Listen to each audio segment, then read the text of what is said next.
Imboni yezimayini ibaluleke kakhulu kuleli njengoba iqashe abantu ababalelwa cishe kwingxenye yesigidi.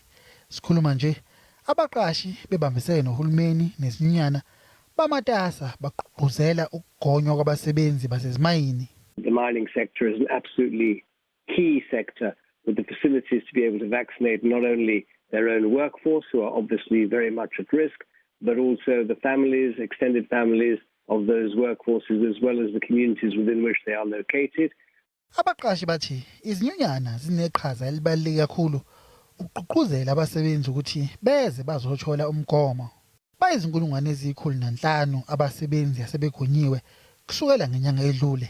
We are actually quite excited to find that as of now, we've done 105,000 vaccinations out of a total population of about 450,000 mine employees.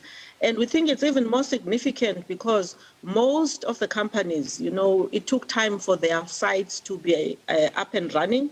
Ukungabaza kwabantu ukuyogonywa kuyinselelo enkulu kuhlelo lokugonywa kwabantu ezweni njengoba kulungiselelwa ukufika kwesiqubu sesine sokubhebhetheka kwe-COVID ngasekupheleni kwalonyaka. Mbongeni Muthwa, SABC eGoli.